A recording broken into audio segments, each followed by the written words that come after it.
Hey, Mommy, I want to sing a song to you. I want to sing happy birthday to you. Happy birthday to you. Happy birthday to you. Happy birthday to Mommy. Happy birthday to you.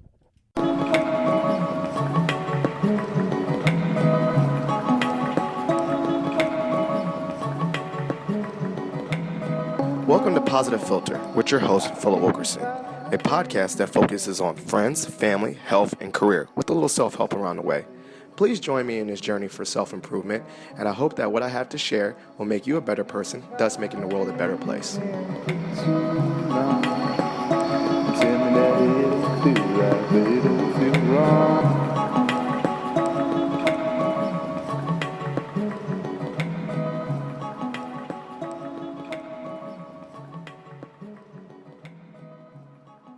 Hey, Positive Filter listeners, it's Philip Wilkerson back with a bonus episode of the Positive Filter podcast. This special bonus episode is dedicated to my wonderful, beautiful, special angel of a wife, Maggie Wilkerson. As you know, Maggie is a very, very special person to me.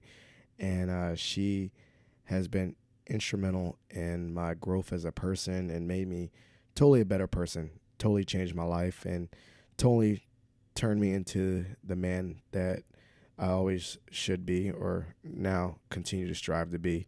And as you know, a lot of people that know us as a couple know that me and Maggie been dating since we were both children. We started dating when we were 18 years old, and I say that to give you a little background that I really felt like I grew into a man or grew into an adult with her. I did this journey of adulthood with my wife, and there was something very, very special about her.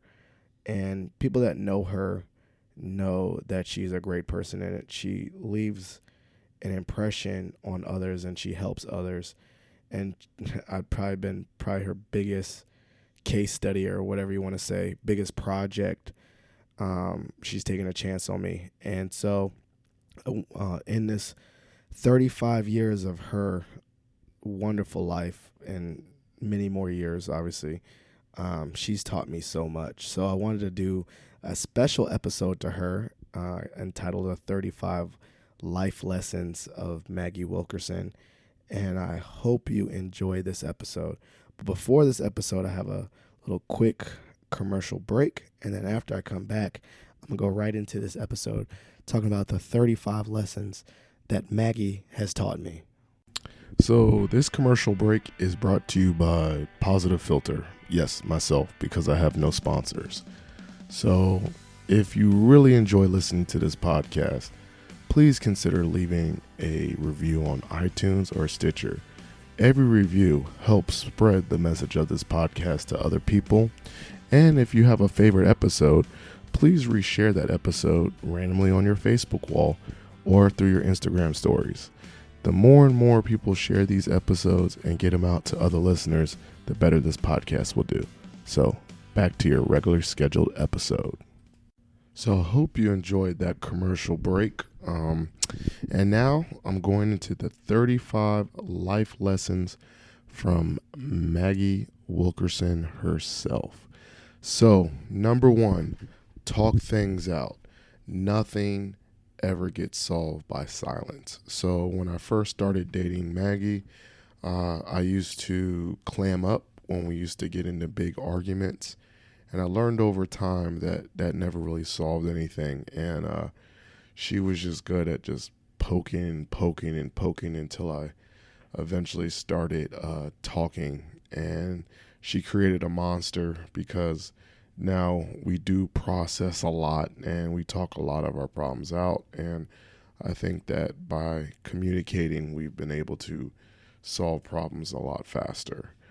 Number 2, tip your bartender. I turned 21, and for about 3 years after turning 21, I didn't know that you were supposed to tip a bartender.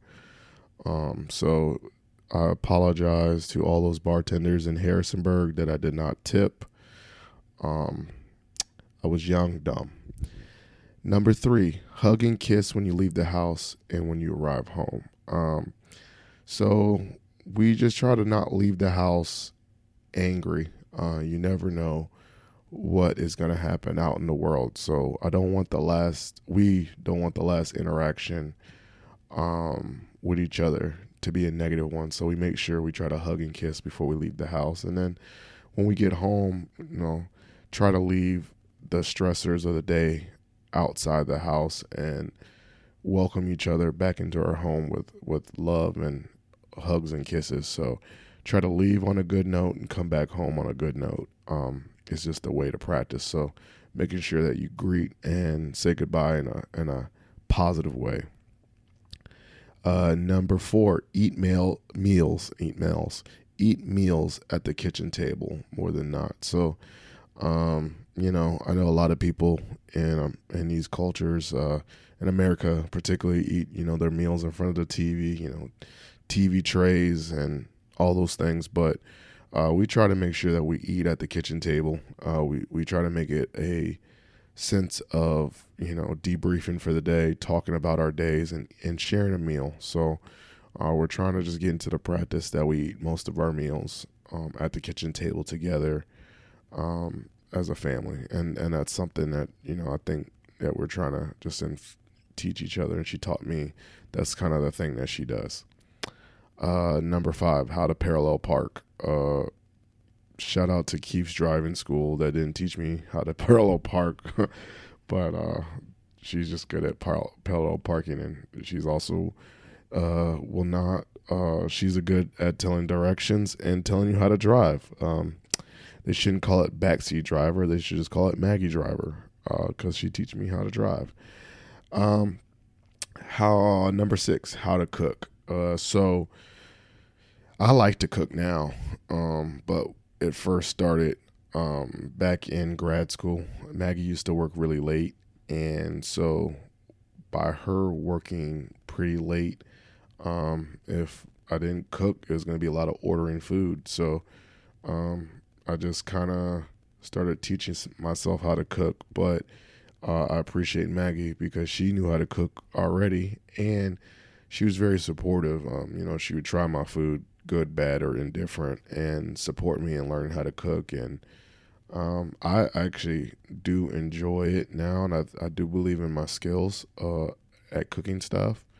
And it's just a way for me, it's one of my well-being mechanisms, getting away and escaping into the kitchen and learn how to cook. And I like watching cooking shows.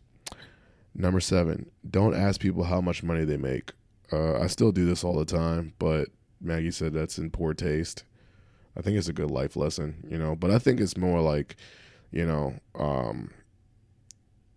money is viewed differently for lots of people, and it's a conversation a lot of people, don't readily share with each other. And also, it can come off as pretentious or rude when you ask how much people make. Number 8, don't ask how much things cost. Similar, I'd say don't ask, let it come up naturally. But I think more it's like etiquette. Maggie's trying to teach me etiquette and also, proper way to, talk to people. I guess it's not very, like I said, it's probably in poor taste to see how much people pay for stuff. Number 9, introduce or announce yourself at the start of a phone call. I remember I used to pick up a phone call and just go right into my thoughts, or, just, not do a proper salutation. So, because, now I try to work and say, hello, this is Phil Wilkerson speaking, or hello, and kind of announce myself rather than go right into my conversation. I think it gives a good setup. So, introduce yourself. Number 10, how to tell a good story. Don't go straight to the punchline. So Maggie, I'll give her credit. She is an excellent storyteller. She makes me laugh, and she tells really good stories. And sometimes I get impatient and I go right into the end of the story. And she had set up this really perfect delivery and was going to drive it home. So, a lot of my friends make fun of us because they'll see us tell a story together and I kind of ruin and go right to the punchline. So she's developed the art of telling a good story, bringing people through a journey, and telling them a good ending to a story rather than going straight to the punchline. So I need to work on that. I'm sorry, Maggie. Number 11, active listening. Save your follow-up questions in your head. I went through the counseling program, but quite honestly, Maggie is my counseling program.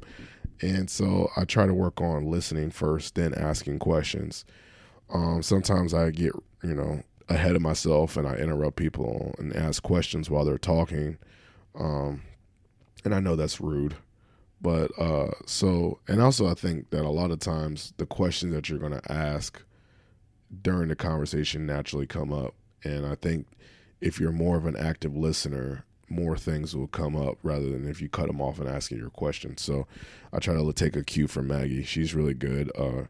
She's a good social worker. I think people just love to tell her things that they're going through because I think she's a great listener.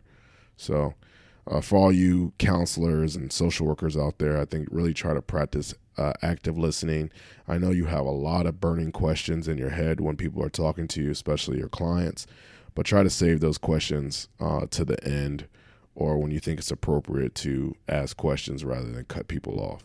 I'm working on that myself. Number 12, how to evaluate relationships and value friends who may not always be around, but are your people. I have a really hard time dealing with this, quite honestly. I'm the type of person that needs frequent interaction to think you're my friend. And I've learned over time, I am growing, especially through Maggie, that she has some really good friendships. She has friends that have been in her life her entire life. I might not have had that as much being a military brat moving around, but she's had some really ride or die friends since she was a child. And what I've noticed through her friendships and how she's taught me is that she doesn't need to talk to her friends every single day. Quite honestly, she can go through months of gaps without hearing from her friends. But when she gets together with her friends, they kick it off like nothing ever happened. And so I'm trying to take a cue from that and learn how to appreciate the friendships that I have, long-term friendships, and realize that I don't need to see people all the time or hear from them all the time to value their friendship or think that they're a good friend to me. So I'm very sensitive to that, and that's something I'm working on. But Maggie has a pretty good handle on that. So that's something she's also taught me. Number 13, the value of first impressions. Also, appearances matter, dress better. I'm working on my professionalism, and I think Maggie really has instilled in me that it's really important to make a good first impression. I'm pretty good at making it, winning people over the way I talk, but I think also just the way you carry yourself, the way you walk, the way you talk, the way you dress. First impressions make a lot of assumptions about you. People might, right or wrong, judge your intelligence or intentions or your sophistication or a many multitude of things by what they see you for the first time. So, obviously I believe I'm competent. I'm a really good career counselor. I work, in higher ed, but maybe I can work a little bit better on my first impression so that people might take me a little bit more seriously. Who knows? But Maggie does a really good job of that. Number 14, the people need to earn your trust. It's a privilege, not a right. So we always had a talk. I'm more like, you're on my good side until you prove me wrong. And Maggie's more like, I'm more cautious until you prove me wrong. So, and she takes an approach where she's very trusting once you earn her trust. And she's really she's already a loyal friend, but she wants people to exhibit their loyalty before she trusts them. And I need to work on that too. And it's not a, paranoid or negative thing. It's more of a cautious, precautionary thing. And I think she does a really good job of that, evaluating people, reading people's intentions, and saying that people need to earn her trust rather than just be giving it to us. And I really believe that over time, you believe that it's more of a privilege, not a right. And so I'm learning from her about those things and how she goes about it. Number 15, how to plan a trip. Self-explanatory. I'm not really good at planning. Maggie's excellent at planning, thinking ahead, knowing what we need to do. She's the best. Number 17, how to have people over or properly host friends. I just say friends come over, but Maggie's like, do we have food for them? We have drinks. Is the house clean? And I think that's kind of important too, because you welcome people in your house. You want to make sure that they have a space that's clean and things to eat. So she's good. Number 18, how to have fun on a budget. She's thrifty and she's resourceful. I think that's what makes her a really good social worker, is that she finds things. She looks at the right places and she knows how to have fun on a budget. Quite honestly, as a parent, sometimes she'll go out of town and she'll send me things like, yo, go here, go there. This little kid concert. I'm in this mom's group, and she just finds things that you don't need to spend a lot of money to participate in. She's just good at that. So she knows how to have fun, and it's not like you have a boring day. You're doing a lot of activities. You're doing a lot of fun things, but you're not breaking the bank. So she's really good at finding places to have fun on a budget. Number 19, evaluate if you really need to buy something and eliminate impulse buys. I think she got bored. She didn't even want to watch the movie, the Minimalist movie, because she was like, I already do this. She really, that the Marie Kondo, does this thing bring me value? I think it should be called the Maggie Kondo, because she's pretty good at that, like saying, like, do you really want that? What are you going to do with the XYZ material, and how will you use it? And so I had to really, sometimes I used to get so frustrated because I'll be like, just like, now you ruined it. I don't want to buy it no more. But now I realize, like, if I can't go through this full process of, what do I really need this? Or what is it for? Then I'm going to try to work on impulse buys. I used to be really a sucker for going to Walmart and buying those $5 DVDs and like watch the movie once. Now I realize I don't even need to watch those movies. I like watch it on Netflix or something. So she's really helped me with that thing. Number 10, the value. She's taught me the value of counseling and mental health. Obviously she went into a social work program, and years later, I went into a counseling program. And as you know, for Black males, there's still a stigma about mental health and getting counseling and seeking help. And there's been times where I've been really, in a funky spot, and she's always supported my choice to go get counseling or take my mental health seriously. And there was never a stigma about it. But I think it's also because she just she lived a life. Her mom's a social worker. She's got a social work degree. Her parents process a lot. So the things about talking and going to see someone and counseling has never been stigmatized in her family. And then when I met her, when I needed that support, she never, put a stigma or made it taboo for me.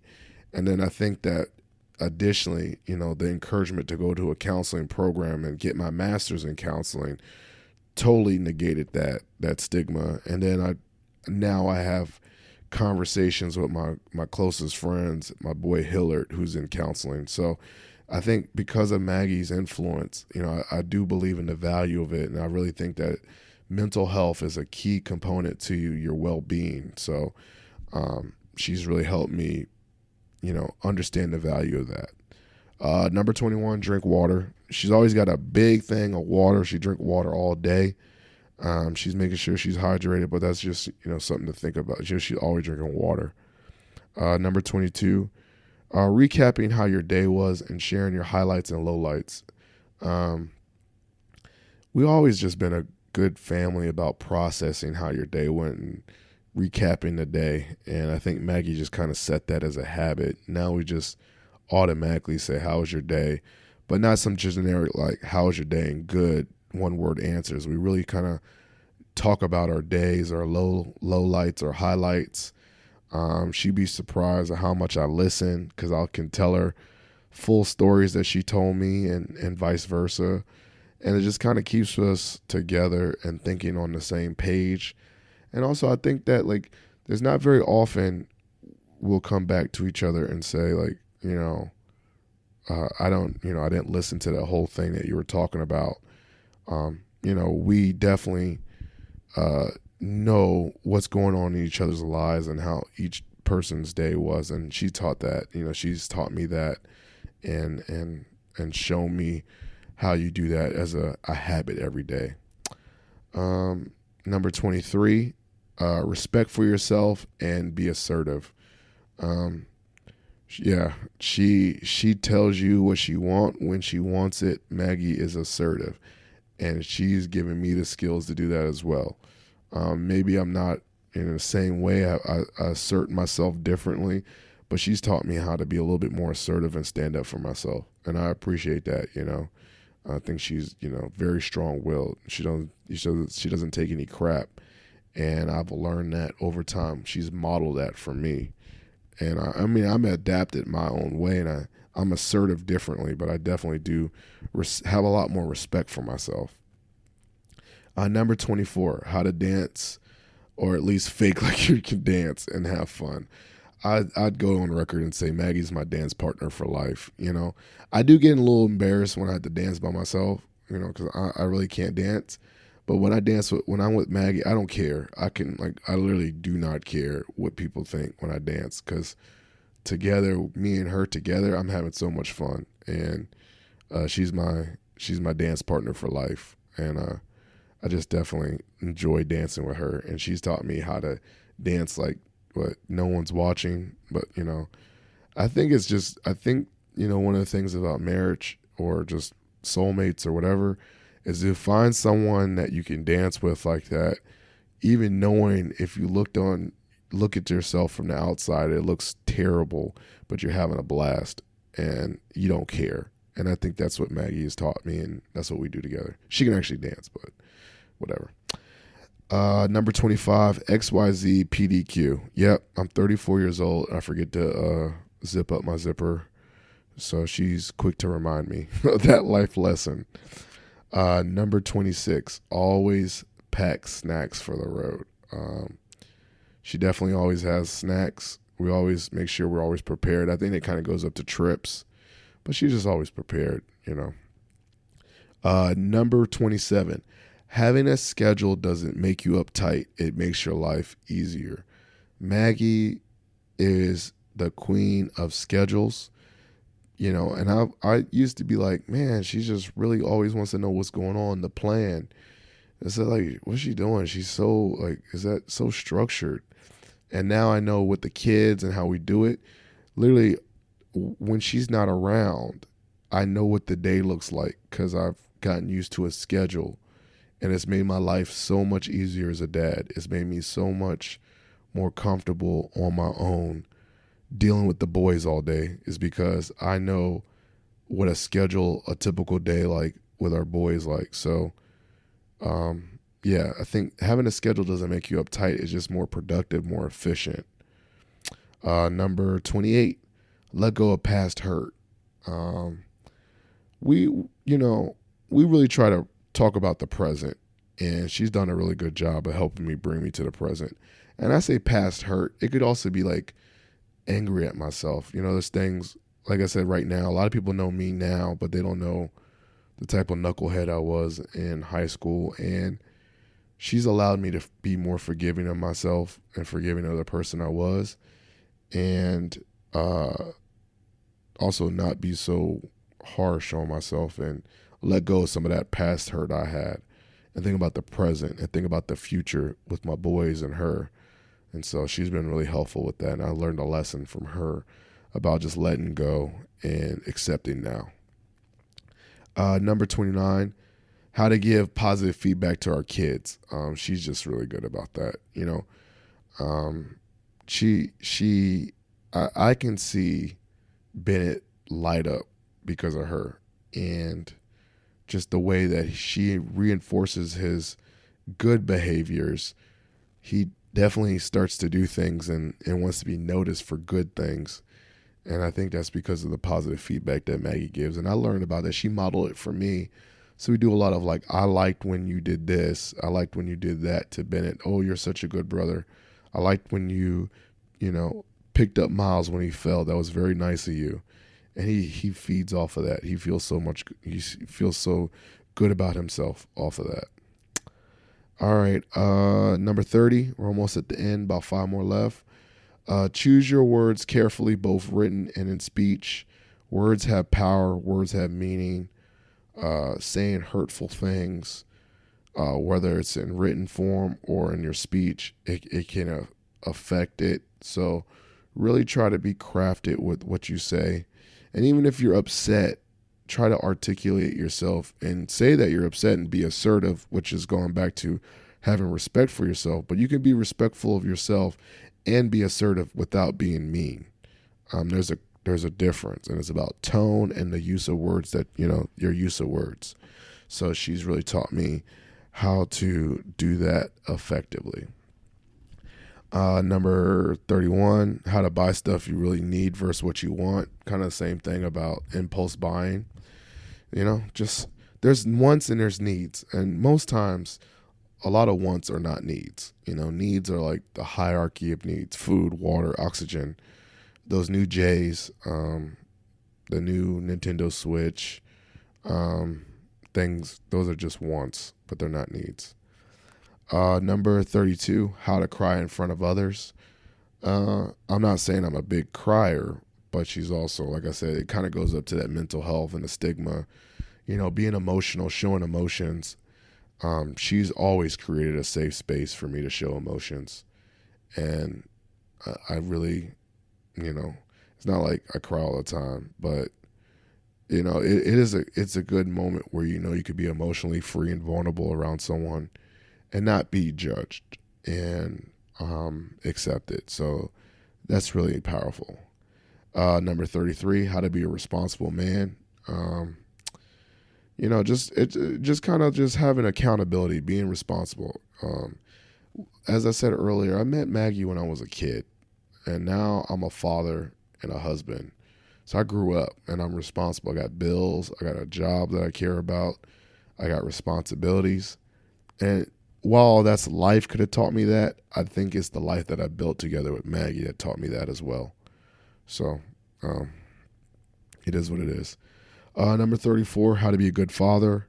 I mean, obviously she's a mom, but she's also allowed me the opportunity, help teach me how to be a good father, help me motivate me to be a good father, help coach me and empower me, give me a lot of, I remember early on when I had doubts about my skills as a dad, she said, no, you're good, you got it, and was more like, trusting. And I think that gave me a lot of power. I'm a very hands-on dad, and she doesn't micromanage and say, you got to do it this. She knows that when I got the boys, and I'm doing my thing. I'm doing what I'm supposed to do. And lastly, hopefully, number 35, she's taught me how to be a good husband, or I like to say a good husband. And I'm trying my best. Some days I feel better than others. Some days I feel like I am the person that she deserves. Some days I don't feel like I deserve her. But in all honesty, I think that in these 35 life lessons, she was meant for me. All these life lessons, maybe some of these for you guys out there are like pretty duh, I don't need those kind of life lessons, but I feel like every single life lesson that she's taught me has been, particularly for me and to make my life better.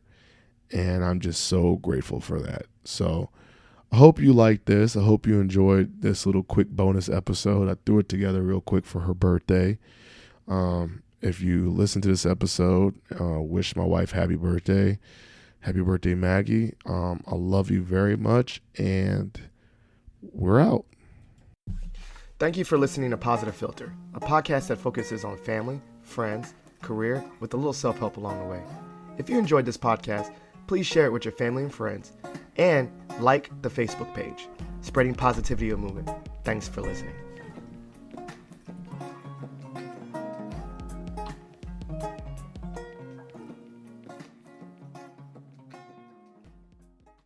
Hey, Bennett, I'm interviewing you to talk about mommy. Okay. So, are you ready? So what are some things that mommy likes to eat? sausages. Mommy likes sausages? Yeah. Okay, what is mommy's favorite TV show? I don't know. All right, what's mommy's favorite color? Pink. Pink. What is mommy's favorite dessert? Can you help me? I forgot. Cake. Cake. All right. What does mommy like to do during the summer? Go to the beach. Go to the beach. All right. And who does mommy love? Me, Miles, and you. And Noli. And what would you say to tell mommy to have a special birthday? What's a special birthday message for mommy? A birthday card. A birthday card.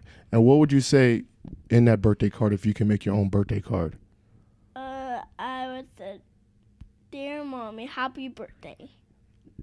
From? Bennett. Great job.